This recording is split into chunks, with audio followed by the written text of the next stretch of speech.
Lucas, capítulo 4. Estava orando, pedindo ao Senhor uma palavra para o seu povo. Lucas 4, 14.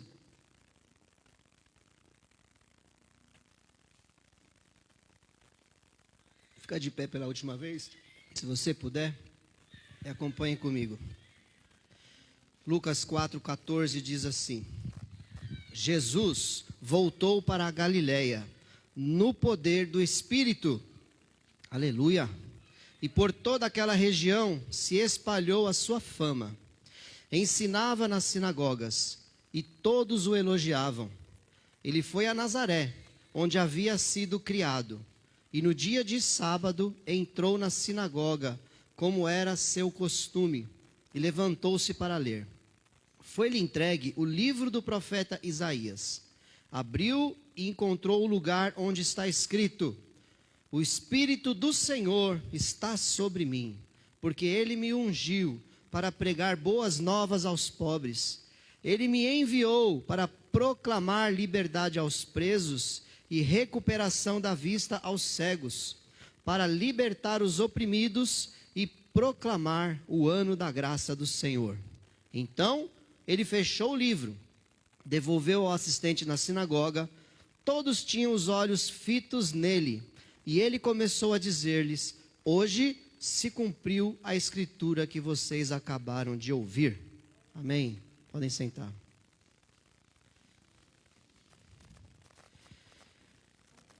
Que momento da história nós estamos aqui? Jesus tem 30 anos de idade nesse momento.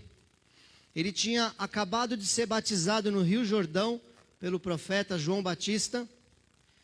Ele, pelo Espírito de Deus, tinha sido enviado já ao deserto. Logo na sequência do seu batismo, o Espírito Santo leva Jesus para o deserto para ser tentado por Satanás. E ali ele faz um jejum de 40 dias. Jesus fez um jejum ali no deserto. Foi tentado por Satanás nesses 40 dias. No final dos 40 dias, ele teve fome. Satanás veio a ele com as 3 clássicas tentações: transforma pedras em pães. Não, nem só de pão viverá o homem. Te darei todos os reinos dessa terra. Não, Satanás, está escrito: somente ao Senhor seu Deus adorarás e a Ele prestarás culto. Aí Satanás: mas está escrito então: lança-te daqui abaixo, que Ele dará ordem aos seus anjos ao teu respeito, para que você não tropece. Jesus fala: não, Satanás, também está escrito que não tentarás ao Senhor teu Deus. E Satanás sai por um tempo, para depois voltar a tentá-lo depois. E aí, depois dessa tentação, Jesus venceu ali, os anjos vieram e o serviram. E Jesus agora volta para a sua terra natal, para Nazaré. E ali, quando ele chega na sua terra natal, esse texto que eu acabei de ler, Jesus chega a Galileia, na cidade de Nazaré, onde ele cresceu, tinha os seus parentes, a sua família estava ali.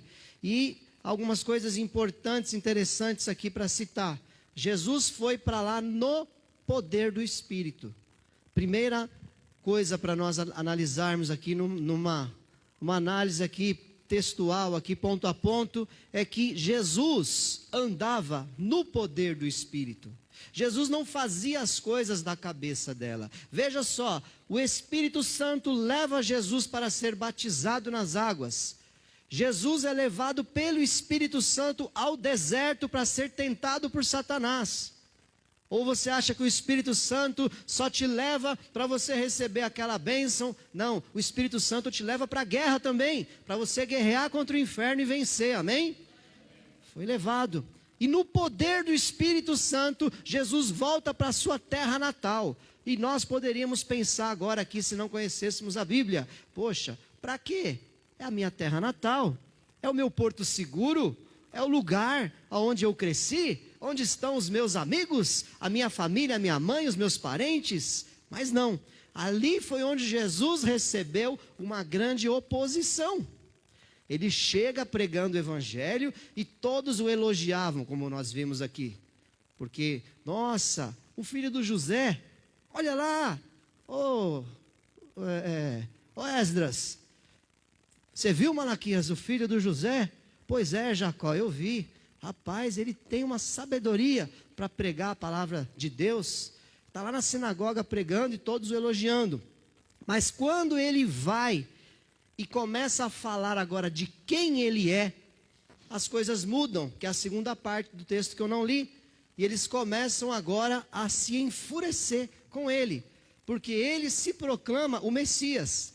Quando ele fala, hoje se cumpriu essa escritura no meio de vocês, o coração deles borbulhou de raiva, pensando, isso é uma heresia, porque esse aí é o filho do José, é o filho da Maria, que nós conhecemos, vimos crescer aqui na nossa cidade. E não aceitaram que Deus havia levantado o Messias no meio deles, no meio da humildade. Eles mesmos provavelmente se desprezavam, se desconsideravam, porque havia até um ditado entre eles: pode vir alguma coisa boa de Nazaré? É como dizer do lugar mais pobre que a gente tem na nossa cidade, no nosso Brasil, e se levanta ali um grande líder, e aí a gente fala, mas pode vir alguma coisa boa daquele lugar? Isso é preconceito, né? Totalmente errado. E eles, sendo daquela própria cidade, eles mesmos provavelmente não aceitaram que Deus havia levantado do meio deles o leão da tribo de Judá, o filho de Davi. Apesar de ter morado, não nasceu em Belém, como nós conhecemos a história, para que se cumprissem as profecias, mas foi em Nazaré que ele foi criado, e eles não aceitaram. E aí, como eles rejeitam Jesus, quando ele cita essa declaração de Isaías, dizendo que aquela profecia havia se cumprido nele, eles tentam matar Jesus, lançar ele de um precipício. Olha que ponto chegaram. Os que estavam elogiando, agora estavam odiando. Pegaram e queriam lançar ele no precipício. Ele passa pelo meio deles ali de forma milagrosa e volta agora para Cafarnaum. Vai para Cafarnaum, onde ele começa ali o seu... continua, na verdade, né? Porque ele já tinha feito sinais, já tinha demonstrado quem ele era, né? No momento, para todos, um grande profeta com grande poder. Então ele vai para Cafarnaum, e ali ele começa agora a escolher os seus 12 amigos, os discípulos, e o seu ministério público realmente começa ali. Então, você agora sabe onde nós estamos, amém? Estamos no começo da carreira de Jesus, a carreira dele como pregador aqui dessa mensagem. E o que eu quero ministrar para nós? Primeira coisa, Jesus sabia o que ele veio fazer aqui. Ele tinha exatidão. Porque, irmãos, Jesus é Deus, amém? Mas também era homem, amém? 100% homem. Carne, osso, sangue, dor, fome, tristeza. Aqueles que dizem que Jesus não era homem, esqueceram de ler o que eu acabei de ler aqui. Lucas 4, Mateus 4, Marcos 1, onde fala que ele foi para o deserto e teve fome. Teve fome. Deus tem fome, irmãos? Não, Deus não tem fome. O homem tem fome, né? Ser humano, então Jesus era homem. Mas Jesus era Deus, porque ele declarou várias vezes, eu sou. 7 vezes ele declarou. E eu sou é uma declaração somente para Deus. E o que Jesus fez, nenhum homem fez. E o que Jesus fez foi cumprimento das profecias de Isaías, por exemplo, que dizia que ele era Deus conosco, Emanuel, que significa isso, Deus conosco. Um menino nos nasceu, um filho nos foi dado, e o seu nome será maravilhoso, conselheiro, Deus forte, Pai da eternidade, príncipe da paz. Você pegou aí Deus forte? Pois é, um menino nos nasceu, Deus forte. Jesus, ele nasceu, ele é Deus. Ele veio ao ventre de Maria, mas ele sempre existiu. Ele era antes de todas as coisas, ele foi e ele continua sendo o mesmo, ontem, hoje e sempre será. Isso é um atributo único e exclusivo de Deus. Jesus fala para aqueles homens que o criticavam em um determinado momento, antes de Abraão existir, eu sou. Porque ele fala assim, Abraão viu o meu dia e ficou muito alegre. Eles falam, você não tem nem 50 anos de idade e fala que viu Abraão? Que fazia milhares de anos que Abraão tinha já morrido. Ele diz, antes de Abraão existir, eu sou. E eles ficaram enfurecidos quando ele se declarava Deus. E foi por isso que ele foi morto na cruz. Por se declarar Deus, ele foi morto na cruz, porque eles o consideravam um herege. E ele ressuscita, vence a morte, e nós sabemos a história que chegou até os nossos dias. Amém? E Jesus, ele fala, olha, hoje se cumpriu essa profecia. Qual foi a profecia? Primeiro, ele diz aqui, Lucas 4 e versículo 18. Ele está lendo aqui o profeta Isaías e está repetido aqui em Lucas. O Espírito do Senhor está sobre mim, porque Ele me ungiu para pregar boas novas aos pobres. Primeira coisa que Jesus veio fazer nessa terra, Ele veio trazer o Evangelho, as boas novas, a boa notícia da salvação. Evangelho é uma palavra grega usada para qualquer notícia boa que eles tinham na época. Então eles estavam entendendo o que ele estava falando. Eu vim trazer as boas notícias do Pai para vocês. Que aquele que está morto em seus pecados, aquele que está condenado ao inferno, aquele que me receber será salvo. E a mensagem de Jesus era clara. Jesus não falava apenas venha. Jesus dizia, Marcos capítulo 1, você encontra lá. Jesus dizia, é chegado o Evangelho, arrependam-se de seus pecados, creiam no Evangelho que vocês serão salvos. Então a mensagem é de arrependimento. O Evangelho não é uma mensagem de Jesus veio resolver os seus problemas. O Evangelho não é uma mensagem, Jesus veio para mexer nas suas finanças, Jesus veio para te curar. Não, o Evangelho é uma mensagem que traz para nós o entendimento de que nós somos pecadores. E que precisamos da maravilhosa graça do Senhor para nos perdoar dos nossos pecados. Você recebe isso? Amém? Arrependa-se dos seus pecados. Purifique sua vida todos os dias. Porque nós somos salvos pela graça.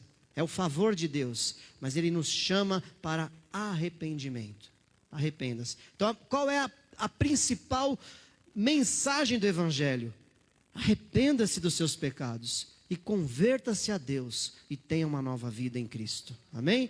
Jesus veio pregar a maior e mais importante notícia, que é a libertação da morte, do inferno. E isso é maravilhoso para nós. Poderia fechar o livro e ir embora agora, porque isso é o que realmente importa. A graça salvadora de Jesus nas nossas vidas. Não há maior mensagem do que essa. Não há coisa mais importante, tanto que ele começa dizendo, o Senhor me ungiu para número 1, pregar as boas novas, a boa notícia de salvação à humanidade que está perdida nos seus pecados. Dá um glória a Deus aí, por favor. Aleluia. Mas não para por aí. O maravilhoso de andar com Jesus é que o Evangelho, ele é completo. O Evangelho, ele vem em primeiro lugar para te restabelecer com Deus, restaurar sua comunhão com Deus. E automaticamente o Senhor vai trabalhar em todas as áreas da tua vida. O Senhor, ele vai restaurar o seu casamento. Amém, Paulo Manieri? Amém, Luciana Manieri? O Senhor vai restaurar a sua vida. O Senhor vai restaurar os seus relacionamentos. O Senhor vai restaurar a sua saúde. O Senhor vai restaurar quebrando cadeias. E Ele vai falar de tudo isso aqui. O Evangelho é completo. Jesus veio para nos salvar dos nossos pecados e para nos dar uma nova vida. O apóstolo Paulo disse, as coisas velhas já passaram. Tudo, diga comigo tudo. Tudo de novo. Tudo se fez novo. Novo. Tudo, de novo, tudo se fez novo. Para mim, coisa nova é coisa cheirosa. Coisa nova é coisa com vida. É coisa maravilhosa, coisa nova. Não é novos problemas, não. Novas lutas. Tudo se fez novo também. Novas lutas. Agora a sua luta é contra o mundo, contra o pecado. Tem uma série que eu aconselho vocês a assistirem. Só que tem que ser no celular, baixa no celular. E se der para você copiar a tela do celular para a TV, aí funciona. Chama The Chosen, né? Os Escolhidos em inglês. É o evangelho ali pregado de uma forma muito interessante. É uma ilustração muito legal. Tem 8 episódios a primeira temporada, 8 a segunda e está no 4º episódio, a segunda. Inclusive eles angariam fundos para fazer a filmagem, né? Então são $15 se você quiser contribuir lá para eles conseguirem terminar toda a série. Muito boa, muito legal. E mostra um Jesus ali bem interessante. Não encontrei heresia até agora. Claro, o que tem lá são ilustrações, porque fazer um filme não é fácil se você não tiver uma certa liberdade poética, né? Me ajuda aí no louvor, não é assim, Lori? O louvor também tem, né, um pouco de liberdade, né? Porque senão não dá, né? A gente vamos só ler a Bíblia, então, cantando, se a gente não puder ter uma liberdade, desde que não seja heresia. Então, o The Chosen conta essa história. Eu me perdi, por que eu estou falando isso? Tudo se faz novo, né? Então, Jesus, ele veio, eu me perdi. Mas tudo bem, assistam o The Chosen, que tudo se faz novo. Tudo se faz novo na tua vida através de Jesus. E você vai ver ali Jesus trazendo libertação a muitas pessoas. Então, a maior notícia é essa. Mas a segunda parte aqui que ele começa a falar, ele veio para proclamar liberdade aos presos, aos oprimidos, aos quebrados, né? Então, primeira parte, proclamar liberdade. Vamos ler aqui de novo. Lucas 18, pregar boas novas aos pobres, me enviou para proclamar liberdade aos presos. O que quer dizer isso? Liberdade aos presos. Liberdade, todo mundo sabe o que é. Estava preso e a pessoa é solta, né, de uma certa cadeia. Mas essa primeira parte de liberdade aos presos, ela está falando de algo que a pessoa cometeu, ela fez alguma coisa e ela está cumprindo uma pena. Ela está presa por cumprimento de uma pena. Então, o que Jesus faz quando ele prega as boas novas para nós? Ele quebra as cadeias que nos condenam, que te condenam por causa do pecado. As cadeias que te prendem e que te separam de Deus. Tem uma frase, uma palavra que Jesus diz na cruz, a última que Jesus diz. Quando você lê lá no Evangelho, fala, Jesus deu um brado e expirou. Ele dá um grito e morre. Esse grito, Jesus disse a palavra grega, teotelestai. Teotelestai, que significa tudo pago. A dívida foi paga.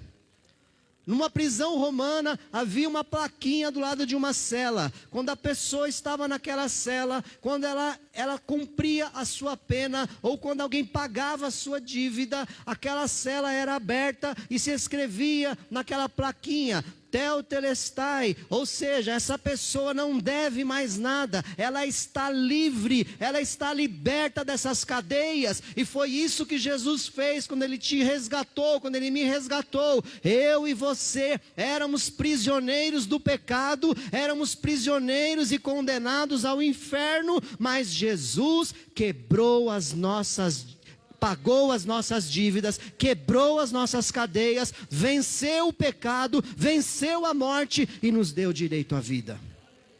Fala comigo, está pago por Jesus toda a minha dívida. Oh, aleluia! Aplaude ao Senhor. Está tudo pago. Ele pagou. Oh, glória! Jesus pagou o preço. Sabe como? Morrendo na cruz no nosso lugar. Aquela cruz era para mim, irmãos. Aquela cruz era para você. Aquela cruz significa o juízo de Deus. Deus é um justo juiz e tem que punir o pecado. Mas Deus é tão amoroso, que Ele nos ama e quis nos salvar. Então o que Ele fez? Ele cumpre em Jesus a sua justiça.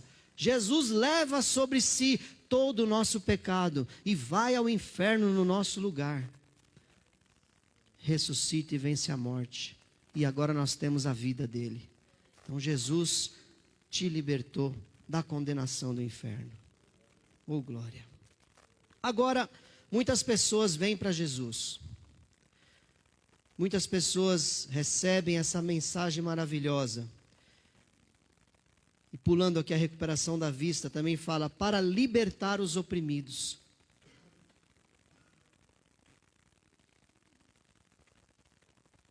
Quantas pessoas estão na igreja, estão em Cristo, mas dentro de si, da sua alma, existem cadeias que ainda não foram quebradas. Então a primeira libertação é aquilo que você fez, é do lado de fora. Mas a libertação que Jesus te dá é completa, é plena. O que fizeram a você também? O que te magoou? O que te abateu? E dentro da sua alma existe, muitas vezes, falta de perdão, angústia, tristeza. Então ele fala de libertar os oprimidos. E ele diz aqui, o que significa esse oprimido? Significa aquele que está quebrado por dentro, que está partido o seu coração. Isso é o oprimido. Jesus veio para te trazer paz, para te trazer tranquilidade. Olha para o teu passado agora. O que fizeram a você?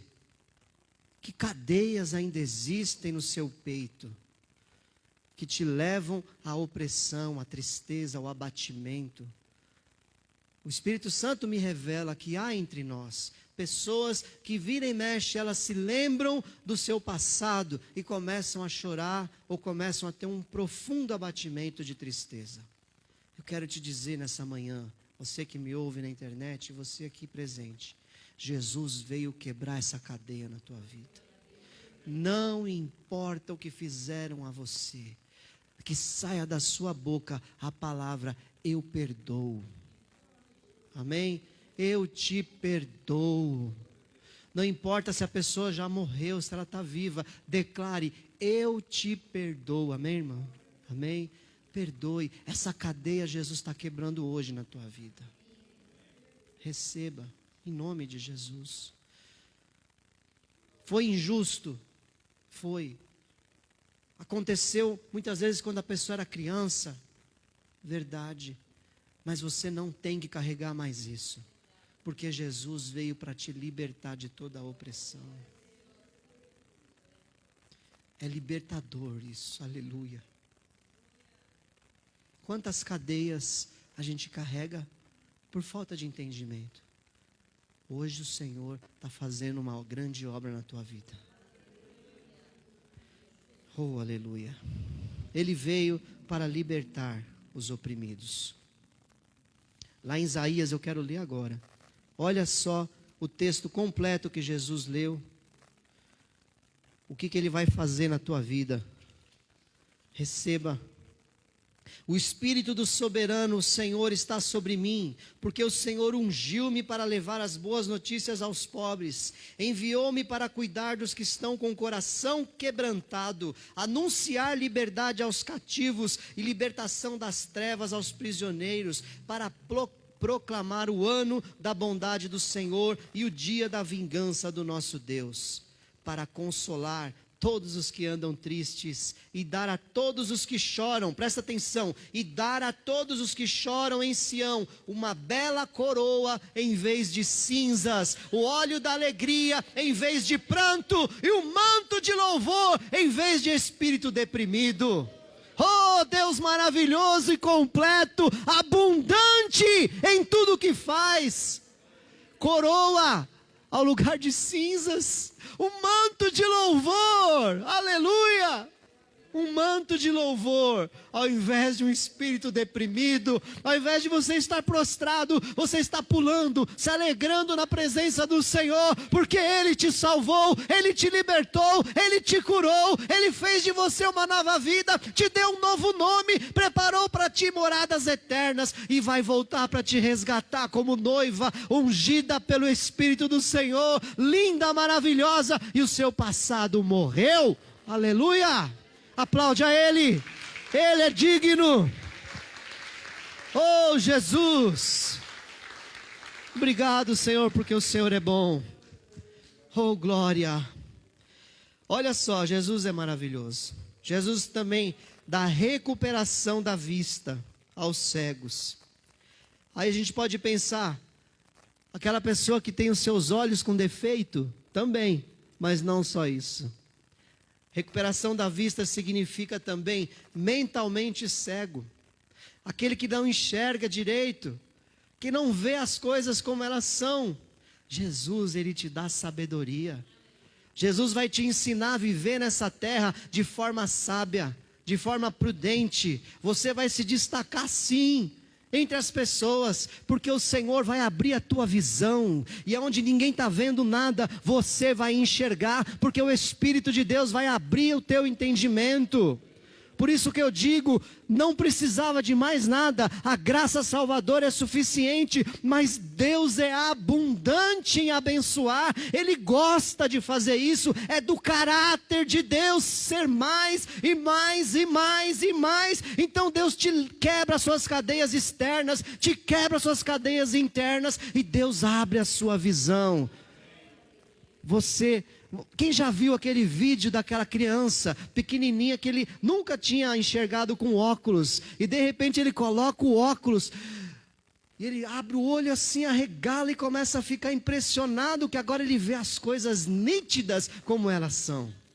É isso que Jesus faz com você. As coisas ficam nítidas, você começa a enxergar as artimanhas do inimigo.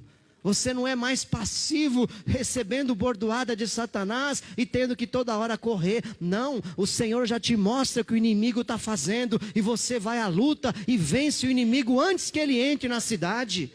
Você começa a ver agora as oportunidades. Jesus abre o seu entendimento para as oportunidades. Jesus mostra para você o que realmente importa, que é o reino de Deus e a sua justiça. E você passa agora a nortear a tua vida através do reino de Deus e das suas leis, e vive muito melhor nessa terra. Só através da abertura da sua mente para enxergar as coisas como são. A mente é que toma as decisões. O coração interfere bastante, que significa as emoções. Mas o Senhor, Ele te abre a sua mente, de modo que o seu coração, que é enganoso, fica quieto, fica calado. E a maior fonte de sabedoria que você tem é a palavra de Deus. Quando você estuda essa palavra, medita de dia e de noite, tudo que você fizer vai bem, e seus dias serão prolongados sobre essa terra que o Senhor te dá. Foi a promessa para Josué e é para nós também. Jesus abre a sua visão. Enxergue além. Ore, Senhor, eu não sei o que fazer na minha área profissional. Eu não sei o que fazer na minha família. Senhor, eu não estou sabendo o que fazer naquele relacionamento que está conturbado, que está difícil. Senhor, qual é o meu chamado na tua igreja, no ministério que eu devo fazer? Ore, o Senhor vai abrir a tua visão. Você, diz a palavra do Senhor, será dirigido pelo Espírito de Deus, e Ele vai te mostrar o caminho. Creia nisso, em nome de Jesus. Oh, glória a Deus. Oh, eu estou sentindo a presença de Deus aqui, e você? Amém? Deus está falando contigo aí? Amém? Você vai sair daqui dando glória a Deus, crendo que o Senhor ungiu a Jesus para fazer isso. Você vai sair daqui entendendo que você foi chamada para ter uma nova vida nessa terra. Você vai sair daqui entendendo que você não é mais que você não é só um número, que você não é membro de uma igreja, não, que você é filho do Deus Altíssimo, do Todo-Poderoso, que olhou lá do céu e viu o seu nome e escreveu cada um dos seus dias. Ande dessa forma. É assim que o Senhor te chamou, foi dessa forma que Ele te chamou, para você não brilhar, para Ele brilhar, e a tua vida ser a glória do Senhor nessa terra. Oh, aleluia, glória a Deus. Então Ele abre o seu entendimento para o mundo espiritual e para o mundo material. A carta de Coríntios, no capítulo 2, acho que no primeiro livro, diz assim: o homem espiritual discerne todas as coisas, e ele de ninguém é discernido. Homem espiritual, homem, ser humano, discerne, entende todas as coisas. Então o Senhor vai te revelar Não importa se você fez ou não fez a faculdade. Não importa, o Senhor vai te mostrar coisas que ninguém viu. É a promessa dele. Seja espiritual, no entanto. Não se envolva com o mundo. O que mais complica que essa profecia se cumpra na nossa vida? Quando os espinhos dessa vida sufocam a semente da palavra do Senhor. O que é espinho? São os cuidados, são mais bonitos, olha para mim. São os cuidados dessa vida. As coisas dessa vida. Se preocupa tanto com o pão para comer e esquece que quem dá o pão é Jesus. O pão de cada dia nos dai hoje, Senhor, é hoje. O Senhor vai te abençoar a cada dia. Então, entenda que o mundo corrompe. O mundo te esfria. Os espinhos impedem de você viver o projeto de Deus nessa terra. Tome cuidado. E por fim, o que Jesus fala? Ele fala no versículo 19: e proclamar o ano da graça do Senhor. Proclamar o ano. Ano aqui é tempo, é era, é aion, que significa essa é a hora. Chegou o momento. Jesus veio dizer para aquele povo há 2000 anos atrás e está dizendo para nós hoje: é o tempo de você agora entregar a sua vida totalmente ao Senhor. Chegou a hora, o ano aceitável, o tempo da bondade do Senhor é hoje. Não espere amanhã. É hoje o dia da entrega. É hoje o dia. Se você ainda não entregou alguma área da tua vida, talvez a tua vida toda não está entregue. Hoje é o dia de você entregar para o Senhor. E eu vou te chamar hoje aqui. Hoje eu vou te chamar. Hoje eu vou te chamar para você fazer uma declaração pública, mostrar para aquele demônio que tem te atormentado que hoje você tem um novo nome, uma nova vida. Para você mostrar para os anjos do Senhor que você veio em direção a Ele. E para que todos vejam que você deu um passo de fé na presença do Senhor. Então Jesus veio avisar que há um tempo. E o tempo chegou hoje para cada um de nós, amém? Fica de pé, toda a igreja. Quero chamar o louvor aqui.